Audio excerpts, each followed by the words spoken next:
Good afternoon. As you all know, President Trump is deeply committed to our veterans. These brave men and women have given so much to our country and deserve our absolute best, which is why this president is fighting for reform and accountability at the VA.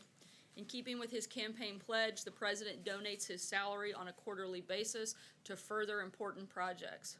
Today, the president is proud to donate his 2018 first quarter salary to the Department of Veterans Affairs to support their caregiver programs.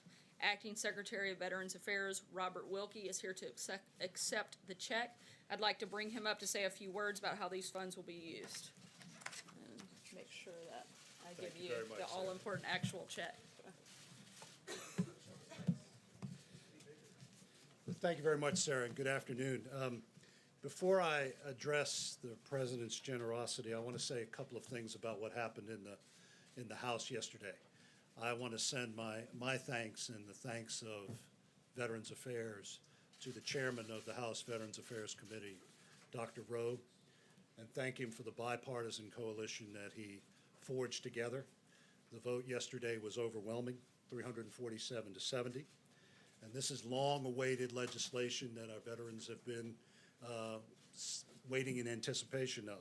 This takes 7 community care programs that we've been using for the last 15 to 20 years and condenses them into one. It also makes it much easier for our veterans to obtain care that they need at the moment that they need it in homes and in facilities closest to where they live.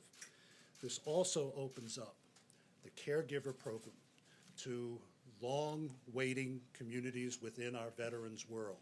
Those veterans from World War II, Korea, Vietnam, and the Gulf War who have not had access to a community caregiver program that was opened up for those who have served in the military since 9/11.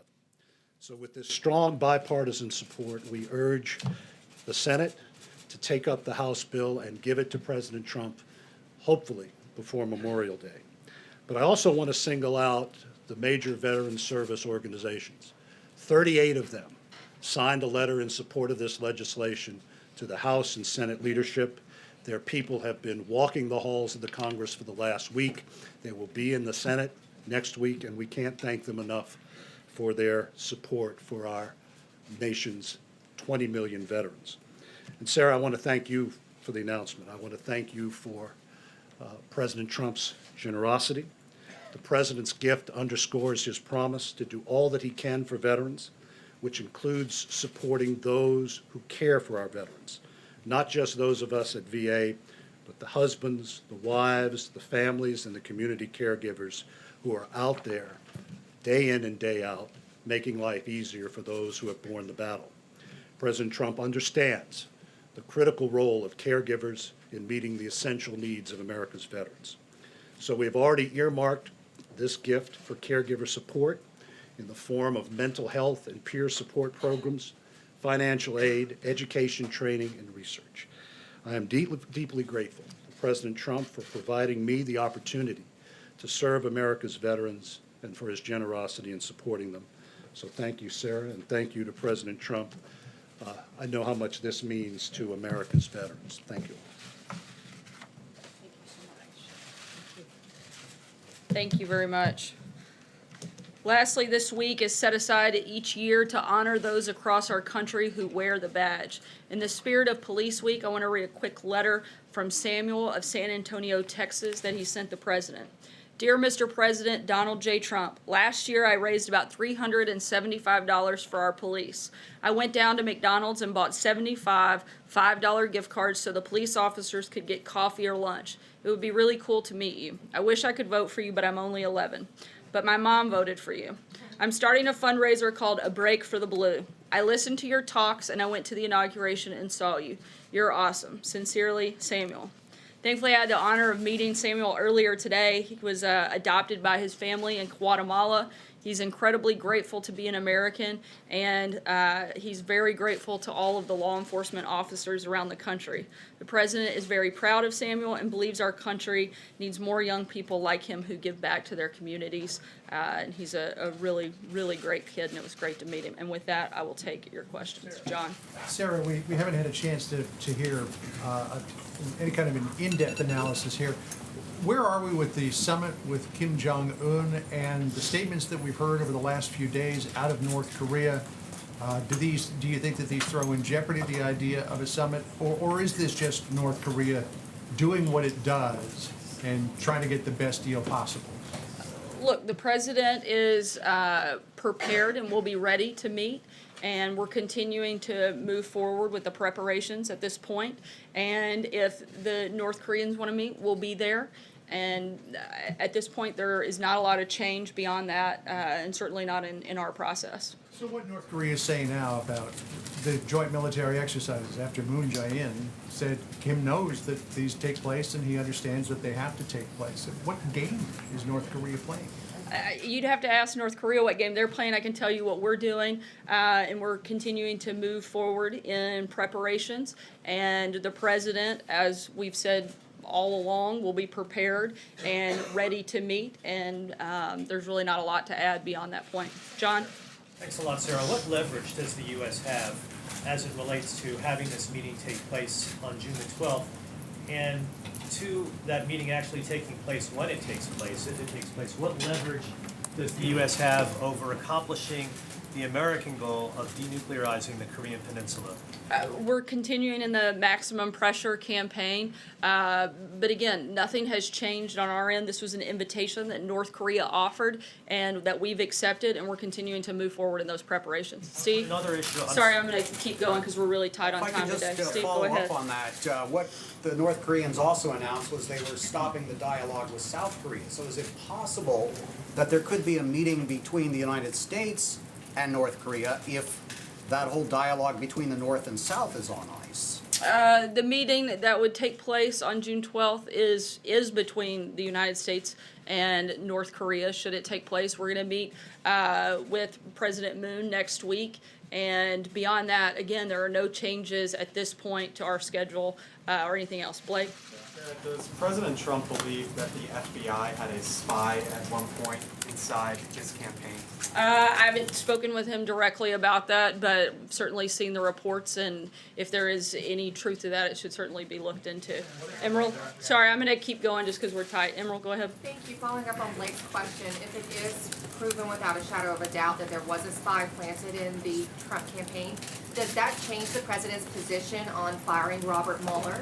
I'm not going to speak about hypotheticals or get into what could happen if. We'll move forward in the process and make a determination at that point. John? Thank you, Sarah. The Iraqi elections are over, and it's very clear that the two big winners, the two top vote getters, were the party that was linked to Muqtada al-Sadr, a sworn enemy of the United States, and someone aligned with the Iraqi Communist Party. And the second place finisher was the party aligned with Mr. al-Hamri, a warlord who was once backed by Iran.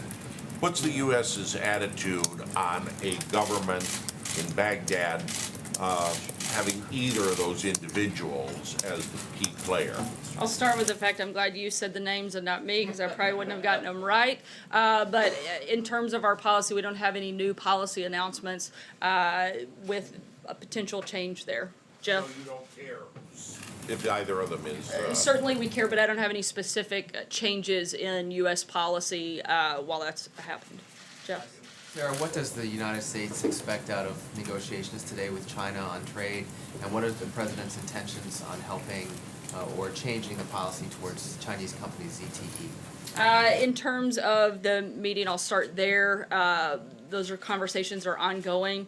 When we have something from that, I'll be happy to share it with you. But right now, those are just discussions, and there's nothing to add to that at this point, since they're just now taking place. I can say that we expect that the president will meet with the head of the Chinese delegation later this afternoon. And ZTE. On ZTE, look, the United States and China relationship has a lot of issues that we have regular ongoing conversations about, national security, trade, and ZTE is one of them. As we've said before, and as the president has stated, he's asked Secretary Ross to look into the issue and do whatever is consistent with the law and regulations, but right now, it's just something that he's asked them to look into. Julie? Thanks, Sarah. Also on trade, the president said yesterday that Mexico does nothing for us, especially at the border. We know there are talks today on NAFTA, today and tomorrow, and I wonder if the administration is going to condition any NAFTA deal on a safe third country agreement with Mexico, or Mexico stepping up to do more to absorb asylum seekers and other migrants who are seeking entry into the U.S. I'm not going to get into the trade conversations at this point because they are ongoing and those are negotiations that we're in the middle of. But I can tell you that the president does want to see Mexico step up and do more. There's a lot that comes through their country, and he wants them to be tougher and more aggressive on that front. Jeff?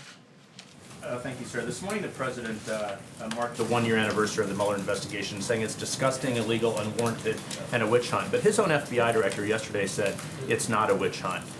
Does the president, why does the White House still believe it's a witch hunt? And why did he cancel his news conference this afternoon, which was originally set for 3 o'clock with the NATO Secretary Different General? topics, but the president knows that there was no collusion in the campaign, and he has been quite clear about this. It's gone on for over a year. They found no evidence of collusion and still strongly believe that it's a witch hunt. I'm not sure how we could be any more clear, and certainly not sure how the president could be any more clear about his beliefs and his opinion. In terms of a press engagement, the president will have press at his event here shortly, which is why we're going to have to keep it quick and short today, and likely take a few questions at that event. Jordan. Thanks, Sarah. On immigration, there seems to be we're moving closer to action in the House of Representatives, and I'm wondering what bill the president would accept, anything short of the 4 pillars that he laid out earlier this month, something like border security and DACA. Seems to be a proposal that is gaining steam. Is that something that the president could support? The president definitely supports border security as he's laid out multiple times, and again talked about some yesterday. He would like to see the border secured. He would like to see the loopholes closed. Our priorities have not changed in the immigration conversation at all. Aisha. Thank you. Just going back to North Korea, you have said that the president will be willing to meet with North Korea if North Korea is. So does that put North Korea in the driver's seat here? Is it North Korea that's going to decide whether a meeting takes place? And also, the president said yesterday that the White House hadn't heard anything from North Korea. Has that changed? Have you heard anything since these talks were called off with South Korea? They're certainly not in the driver's seat. Nothing could be further from the truth, but they're the ones that extended the invitation. We've accepted it. If they want to meet, we're happy to do that. If they don't, as the president has said, we'll see what happens, but we're going to continue the maximum pressure campaign. In the meantime, I don't know how they would be in the driver's seat in any capacity, form, or fashion Is the White House in this setting process. a standard for we won't meet with you unless you do X, Y, Z? Look, the North Koreans have already made concessions. They've already, 3 Americans are home now that weren't. The president has had some success in this process, and certainly we've given up nothing, and we're going to continue moving forward, and we're moving into this with our eyes wide open. We're not naive in this process, but the president is fully prepared to have the meeting. But if not, that's okay too, and we'll see what happens beyond that. Shannon. I know we've asked this a few times, but we're still That's okay, that's kind of what we do here, ask the same question over and over and over again. Can you say yet when Michael Cohen stopped being the president's personal lawyer? I'm not going to get into anything on that matter. You'd have to reach out to the president's outside counsel. Sorry, Jill, go Haven't been ahead. able to answer. Jill, go ahead. Thank you, Sarah. Why didn't the president disclose the reimbursement to Michael Cohen in last year's financial disclosure report? And just to follow up on other people's questions on North Korea, has any consideration been given at this point to potentially canceling those joint military exercises with South Korea? On the first question, that was addressed in the financial disclosure, and that's something that would be determined by White House counsel, how things would be categorized in the filings. So, and on the second part, those are ongoing exercises that are routine and they're aware of, they're annual, and at this point, we have no intention of changing it. Stephen? I just want to ask you, because so many people in the country have been talking about it in the last 24 hours, what did the president mean when he said that some immigrants are not people, they're animals? The president was very clearly referring to MS-13 gang members who enter the country illegally and whose deportations are hamstrung by our laws. This is one of the most vicious and deadly gangs that operates by the motto of rape, control, and kill. If the media and liberals want to defend MS-13, they're more than welcome to. Frankly, I don't think the term that the president used was strong enough. MS-13 has done heinous acts.